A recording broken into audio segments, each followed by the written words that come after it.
कि मेरा एक आध भक्त चला जाएगा तो चला जाएगा, मैं तो मोक्ष में फिर कभी चला जाऊंगा। क्या ये मुझे गिरनार जाने की क्या जरूरत है, इतना पुण्य तो मैं कहीं भी कमा सकता हूँ। सब पुण्य कमाने के लिए गिरनार जाते हैं। नेमिनाथ पुण्य कमाने के लिए गिरनार गए थे।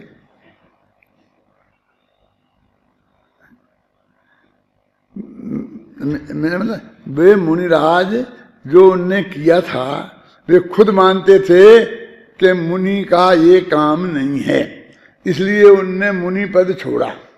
उनके गुरु भी ये मानते थे, फिर उनने प्रायश्चित लिया उसकी गलती के प्रायश्चित में तो दंड होता है ना, दंड भोगा और फिर द्वारा दीक्षा ली। आप जानते हो दीक्षा छेद का अर्थ क्या होता है? दीक्षा छेद कितना बड़ा दंड है।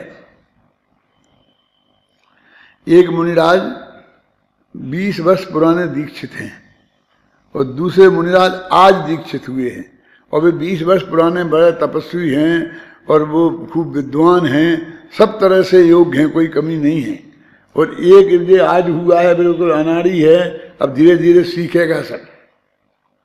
लेकिन यदि उनकी दीक्षा छेद हो गई विष्णु कुमार जी का, तो उस एक दिन के दीक्षित को उन्हें नमस्कार करना पड़ेगा। अभी तक वो करता था ना, अब उससे अकेले एक का नहीं है, वहां से सारी सीनियरिटी 20 साल में जो 1000 मुनिराज बीच में होंगे, वे सब उसके बंदनीय हो गए। अब ये सजा कितनी है? हम कहते तुमसे माफी मांगो, तो मैं माफी नहीं मांगूंगा। आजकल जो छोटे छोटे बच्चे होते हैं ना, उनका एक नाटक देखता हूं मैं घरों में, बेटा सॉरी बोलो। नहीं सॉरी नहीं बोलूंगा। देखिए ये सॉरी क्या होता है? एक वो अरुण सॉरी है सॉरी कि वो लड़का कहता मैं सॉरी नहीं बोलूंगा, वो कहता मैं सॉरी बुलवाऊंगा। कभी कभी तो बहुत झगड़ा हो जाता है, मारपीट तक हो जाती है घर में। सॉरी बोल रहे हैं, सॉरी नहीं बोलता। क्यों? कि तूने गलती की तो सॉरी क्यों नहीं बोल सकता है? आप सुने, इतना नहीं बोलते हैं सॉरी। माने अब ये इतनी बड़ी गलती करी, ऐसी गलती करना चाहते हैं और फिर सॉरी नहीं बोलना चाहते, मतलब अभिनंदन करना चाहते हैं उसका। अपन को ऐसे आदमी का सम्मान करना चाहिए। अब की शिविर में रखो 10वीं ऐसे ही इकट्ठे कर लेते हैं हम, ऐसे होते हैं सब महाभ्रष्ट लोग। मैं भ्रष्ट माने अपनी पंडितों में की कह रहा हूं मैं, कोई और ज्यादा भ्रष्ट का अर्थ मत समझना है कि जिनको हम कि उन्होंने ये काम किया, लेकिन वो काम क्या किया है वो उचित था क्या, हर एक को करने योग्य है, उसके जीवन में यही करना चाहिए। जैसे मैंने बोला कि काम की कोई कमी नहीं है। हमारे राजमल जी कहा करते थे मेरे से कि यहाँ अस्पताल में आके खड़ा हो जाए एक आदमी, उससे सेवा करनी है ना, तो वो सिर्फ यहाँ दरवाजे पे खड़ा रहे और हर मरीज आता है तो वो कहाँ जाना भैया, कि यूरोलॉजी में जाना है, मतलब पेशाब की तकलीफ है, तो बता देगा उधर जाओ। तो सुबह से शाम तक इस 1 सेकंड की फुर्सत नहीं मिलेगी। तो बहुत बढ़िया सेवा काम है। मरीज परेशान होते रहते हैं, ढूंढते रहते हैं। ऐसा वो बोलते थे कि सेवा के लिए कितना काम है बोलो। मरीज के बाद डॉक्टर के पास पहुंचा देना, डॉक्टर से मिलवा देना। बेचारे गांव के मरीज बेचारे घूमते रहते हैं, कोई पूछता ही नहीं है उनको, कोई सीधे मुंह बात ही नहीं करता है। तो कितनी सेवा के अवसर हैं। तुम आए हो ना अपने गांव से, और यहाँ बहुत अच्छी, जाओ अस्पताल में रोजीना सेवा करो, बहुत अवसर है। नहीं जाओ अस्पताल में, किसी महाराज की सभा में जाओ और वहाँ खड़े हो जाना और महिलाओं से कहते जाना आप यहाँ बिराजो, उनसे कहते जाना आप यहाँ बिराजो, और भी आगे ऐसा जम के पीछे से भीड़ इकट्ठी ना हो जाए और जमा देना। और है बहुत काम, करो। 5 साल तक बढ़िया एक सर्टिफिकेट देंगे, इनने बहुत सेवा की, ठीक है, अच्छा रहेगा ना। बाप खुश होंगे ना कि बेटा बहुत अच्छी सेवा का सर्टिफिकेट लेके आया है। तो तुम सेवा का सर्टिफिकेट लेके आओगे तो तुम्हें सेवाई का काम मिलेगा कि तुम भी यहाँ खड़े हो जाओ खड़े हो जाओ। अरे बताओ क्यों? कहते भाई सेवा तो है, वो हम मना नहीं करते हैं, उनकी भी इज्जत होनी चाहिए, लेकिन बात सेवा हमें करना चाहिए, ये आदर्श नहीं है। हमसे जो जैसे जिनवानी की सेवा हो सकती है, हम वो सेवा करें ना। मैंने 2-3 दिन पहले सुनाया था ना, तुमने आया था टीवी पे, आया था, कब आया था, वो साहू जी के लिए कि तुम हमसे ये चंदा उगाने की सेवा करवाना चाहते हो, हैं? कैलाश जी, आप मेरे से कहो कि पंडित जी 1000 रुपया हैं और आप लेके ऑफिस में जमा करा देना, तो मैं क्या कहूंगा, मानो क्या जवाब दूंगा? तुम इतना नहीं जानते हो मुझे, क्या जानते हो, 5 साल से रह रहे हैं। मैं कहूंगा कि ऑफिस उधर है, तुम भूल गए हो, वहां एक आदमी बैठा है, वो रसीद काटता है और पैसा देता है, वहां जाके चुपचाप जाओ। मैं वो ये काम नहीं करता हूं, मेरे से तुम ये काम ले रहे, तुम पूछते कुछ तरकाली धूप के बारे में मेरे से, मैं तुम्हारी सेवा करने के लिए तैयार हूं 1 घंटे तक। क्यों? आप समझ में आए कि नहीं आई? मैं पंच कल्याण क्यों बुलाते हैं लोग मेरे से, तो क्यों? तो वहां भी बहुत काम होते ना, कि मैं सेवा करने को तैयार हूं, मतलब मैं सिर्फ प्रवचन करने को तैयार हूं, ये अर्थ है।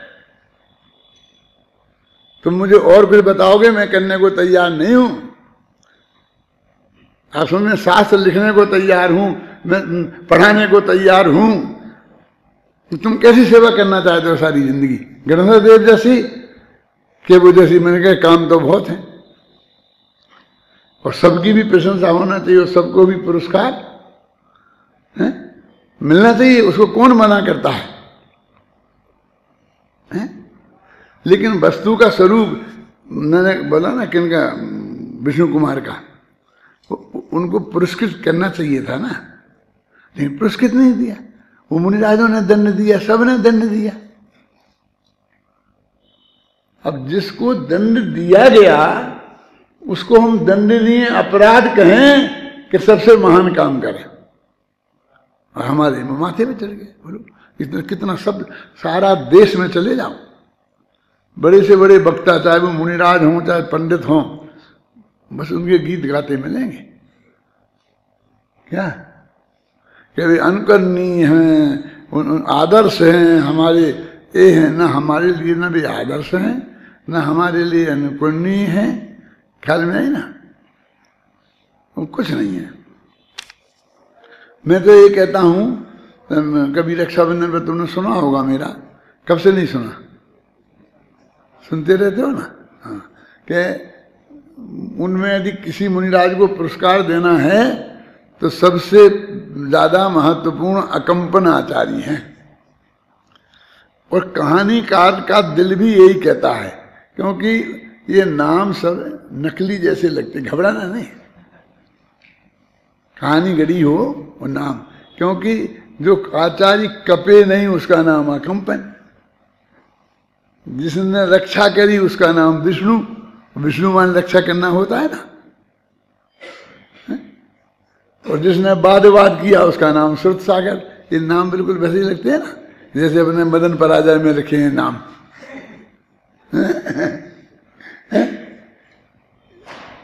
माने एक कहानी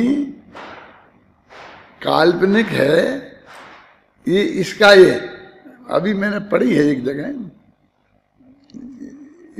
यादवों में कोई थे, ये जो कहानी कौन से तीर्थंकर के काल की है, उसमें मैंने कहीं पढ़ी है कि उनमें ऐसा था कि ये कहानी के महारथ दृढ़ रथ, ये जो राजा हैं वो किसी हरिवंश में या किसी में हुए हैं, है ना, समझ गए ना तुम? वहाँ पढ़ी है मैंने, पहले तो कहीं देखी नहीं थी कि वो वहाँ से एक कहानी अपने शास्त्र में से वहाँ से आई है। वो पद्मरथ राजा थे इनके भाई, और इनके दृढ़ रथ थे, ऐसे कुछ रथ थे। इस प्रकार द्रव्य का स्वभावभूत उत्पाद व ध्रुव्यात्मक परिणाम द्रव्य की अस्तित्वभूत वृत्ति स्वरूप होने से सत्य से अभिन्न द्रव्य विधायक गुण ही है। इस प्रकार सत्ता और द्रव्य का गुण गुणीपना सिद्ध होता है। अब ये वाक्य देखो, इतना क्या करें, ये बात कहनी हो तो इतना कहना ही पड़ेगा, क्योंकि वो सारी चीज समेटनी पड़ती है इसमें। जो हमने निष्कर्ष में ऊपर से बताया है, कहना ये क्या चाहते हैं कि जो वो पर्यायों का अटूट प्रवाह है, वो उत्पाद भी उसमें शामिल है, व्यय भी शामिल है, द्रव्य भी शामिल है, और ये सब का नाम परिणाम है, और इसी का नाम अस्तित्व गुण है, इसी का नाम सत्ता गुण है। बस ये बात कहना चाहते हैं निष्कर्ष ये। आचार्य जयसेन तात्पर्य वृत्ति टीका में इस गाथा के भाव को स्पष्ट करते हुए तत्व प्रदीपिका का ही अनुसरण करते हैं। हाँ, यह अवश्य है कि जैसी उनकी शैली है तदनुसार वे सभी प्रकरणों में आत्मद्रव्य पर घटित करके समझाते हैं। इस गाथा में भी ऐसा ही हुआ है। यानी हमको तो ये परेशानी है, क्या दफे लिखेंगे। हमने उनकी नेचर आपको बता दिया, हमने उनके स्वभाव की स्टडी कर ली, क्या तो हम बता सकते हैं कि भाई चलो एक नई गाथा लाओ, कोई भी किताब नई गाथा है, अब उसकी अमृतचंद्र जैसी टीका करो और फिर जयसेन जैसी टीका करो। आप लोग सब कर सकते हैं एक एक गाथा की बस, और जिसका अर्थ तो आपको बहुत अच्छी तरह समझ में आता है, और उस भाषा में कि जो भाषा आपको बहुत अच्छी तरह आती है। बस यदि अमृतचंद्र होते तो इसका कैसे अर्थ करते, तो कैसे करते, जयसेन होते तो इसका अर्थ कैसे करते, एक गाथा पर प्रवचन गुरुदेव होते तो वे प्रवचन कैसे करते, युगल जी होते तो वे प्रवचन कैसे करते। 80वीं गाथा तो प्रसिद्ध है ना, है? अब लगाओ सबकी स्टाइल में इतनी होशियारी करो, एक दिन गुरुदेव की स्टाइल में प्रवचन करो, दूसरे दिन युगल जी की स्टाइल में प्रवचन करो, तीसरे दिन लालू भाई की स्टाइल में प्रवचन करो। समझे? हर एक का ऐसा होता है, ये सुनिश्चित आदतें होती हैं। और वो जो नकल करते हैं ना, नकल माने ये नाटक वाली नकल, जिसको पुरस्कृत किया जाता है, परीक्षाओं वाली नकल नहीं। समझे ना? तो वो उन्हीं बातों को अच्छी तरह जान लेते हैं। वो जो असली तत्व बताते हैं वो उन्हें कुछ नहीं आता। वो तो ये जो आते हैं ना, फिर उसी स्टाइल को दोहराते हैं और तुम हंसते हो, और तुम उनकी गजब का काम किया कहते हो ना, क्योंकि असली उसका जो गाथा अर्थ वो क्या करते हैं उन्हें कुछ पता नहीं है। उन्हें कभी जानने की कोशिश करते हैं कि गुरुदेव ने इस गाथा का अर्थ क्या किया, ये जानने की कोशिश नहीं करते हैं। बस वो तो अपनी एक स्टाइल में आपको उनकी नकल करके बता देंगे।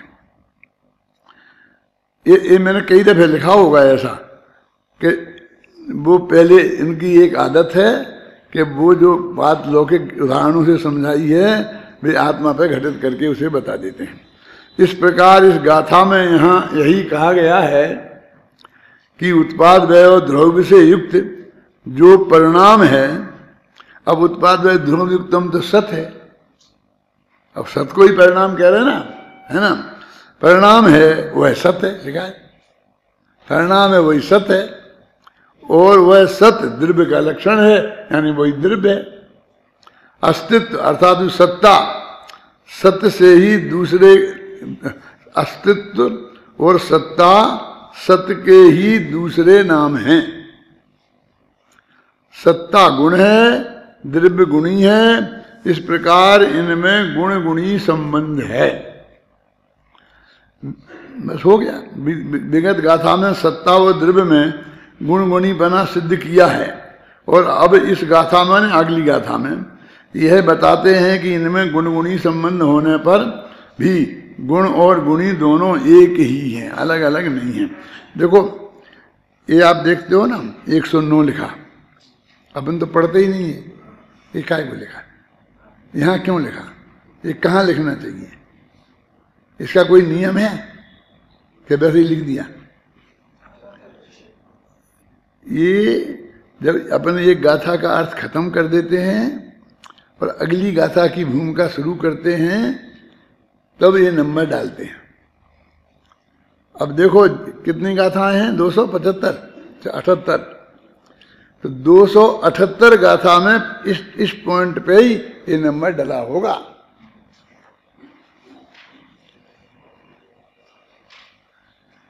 अब ऐसा होना चाहिए परमात्मा कि हमने एक कर दिया नक्की, अब जो भी असिस्टेंट है, देखने वाला है, चाहे वो टाइप करने वाला है, चाहे उसका क्रू भी, उससे अपने आप इस पॉइंट पे ये नंबर डालना चाहिए। हम नहीं डालेंगे हर जगह, हमारा काम नहीं है ये, हमको मजदूरी करनी पड़ती है ये सब। क्यों? कोई जानता ही नहीं है, जानना ही नहीं चाहता है। इसे कोई बड़ा पंडित तो कहलाएगा नहीं, क्या फायदा इसे जानने से? ऐसा काम कोई करना ही नहीं चाहता है? जैसे एक स्टाइल इसमें है कि पिछली गाथा में अथवा पिछले प्रकरण में क्या कहा है ये, और अब इस गाथा में क्या कहेंगे, ये दोनों बातें बता देते हैं। तो एक लाइन में दो गाथाओं का अर्थ बता देते हैं, आगे पीछे की, पूर्व और उत्तर। देखो, पढ़ो, इसी को पढ़ो।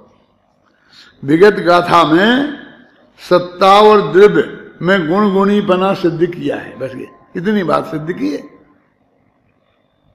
और अब इस गाथा में यह बताते हैं कि वे गुण गुणी संबंध भी, नाम का संबंध है, वे तो एक ही है।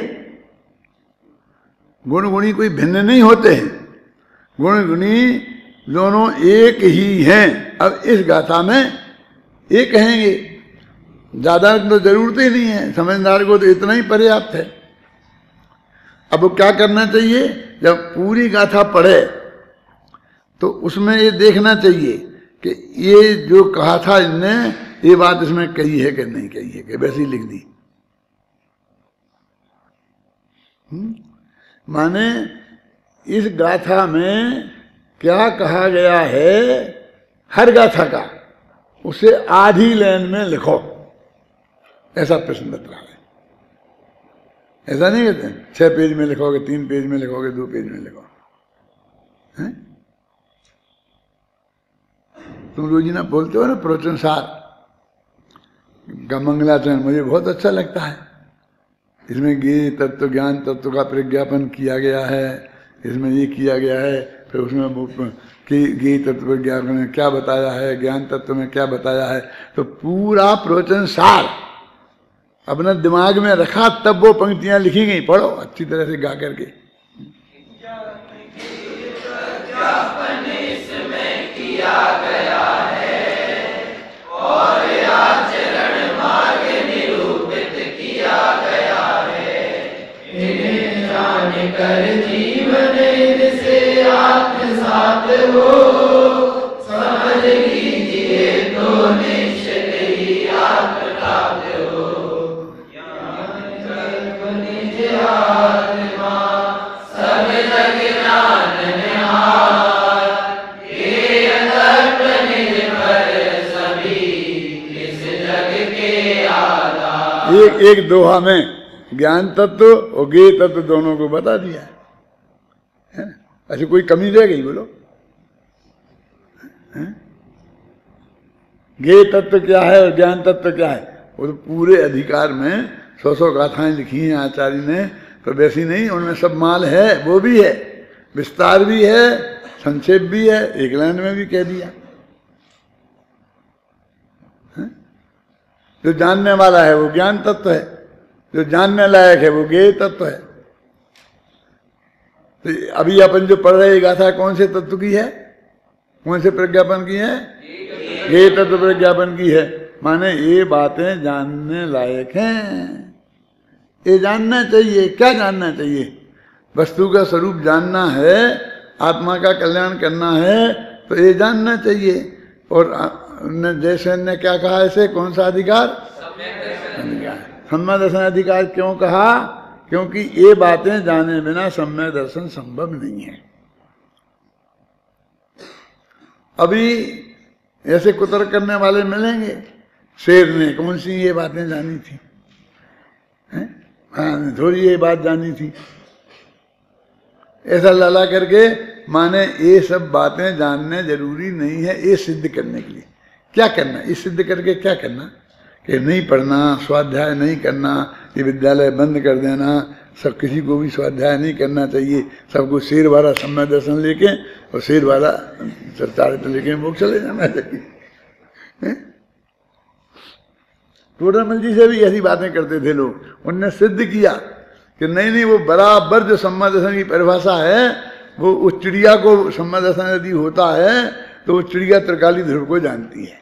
वो ये जानती है कि एक कंकड़ है और एक गेहूं है, ये अनाज खाने लायक है और ये नहीं खाने लायक है, तो ये हे तत्व है, ये उपादेय तत्व है।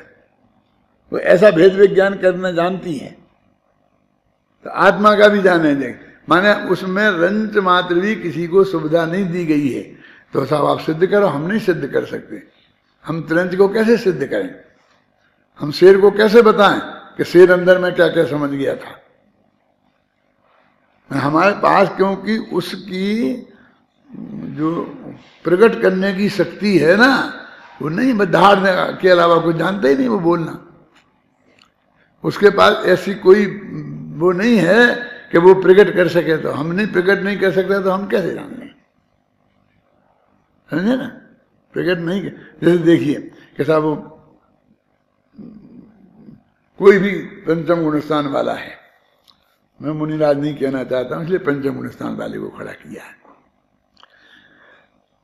अब वो 5 अनुवृत्त हैं, 4 शिक्षावृत्त हैं, ये सब उसने लिए हैं, मान लीजिए सब किए हैं, तो वो सब दिखते हैं। लेकिन 2 कषाय का अभाव होना चाहिए, अब वो हमें क्या दिखता है? कहने नहीं बिल्कुल शांत है, हमें तो कभी गुस्सा करते देखा ही नहीं है, तो निर्णय हो गया 2 कषाय का अभाव है। क्यों? बिल्कुल गुस्सा करते नहीं देखे जाते हैं। वो 9वें ग्रीविक मुनिराज जाते हैं 9वें ग्रीविक तक, तो उसमें लिखा है कि वो उनकी खाल खींच के और नमक मिर्च डाले अंदर इधर, तो भी आंख का कोया लाल नहीं हो, गुस्सा नहीं आया इतना। अब तो भी उनके एक भी क्रोध खत्म नहीं हुआ, ना अनंतानबंदी, ना प्रत्याख्यान, ना अप्रत्याख्यान, ना संगठन। कैसे निर्णय करें? बाहर से तो इतना शांत हो गया, अभी बाहर का शांत का क्या काम का? उसके अनंतानबंदी क्रोध है, बोलो। अब हम लोग गुस्सा नहीं करता, गुस्सा नहीं करता, ये देखते क्या देखें? तो होना तो ये चाहिए क्या कि वो 2 कषाय का अभाव है कि 3 कषाय का अभाव है कि नहीं, वो तो कोई बात ही नहीं करता। हमारे पास भी कोई उपाय नहीं है, क्योंकि हम देख नहीं सकते। टोडरमल जी ने लिखा यदि बिल्कुल उसका जीवन आगमानुसार एकदम ठीक हो तो भी उसको पूजना चाहिए। लिखा क्या नहीं लिखा? क्यों? कि आपके पास कोई उपाय ही नहीं है कि द्रव्यलिंगी है कि भावलिंगी है जानने का। अब हमारे तो स्पष्ट ही दिख रहा है, समझना क्या?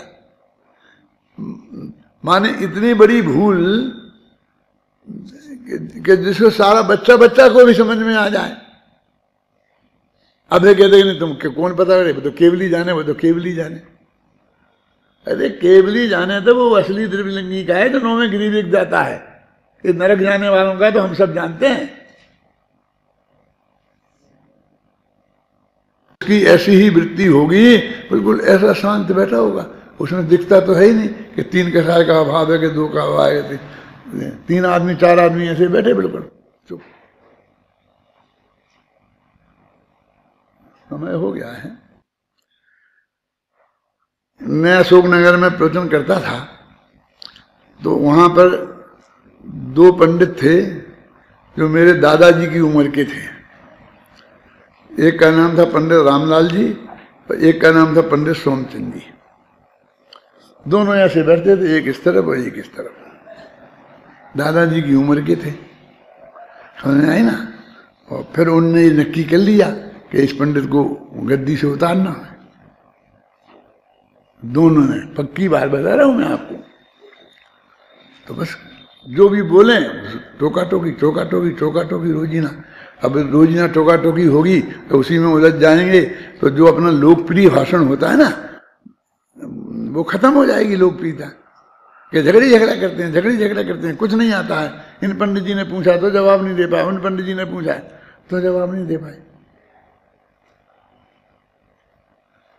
तो मैंने उनसे कहा कि आप शांत रहो, बाद में पूछना, अपन सब बात करेंगे। नहीं नहीं, आपको जवाब देना पड़ेगा। मैंने कहा ऐसा करो ना कि आप बैठो गद्दी पे और आप पढ़ो, मैं आपको एक लाइन नहीं पढ़ने दूंगा।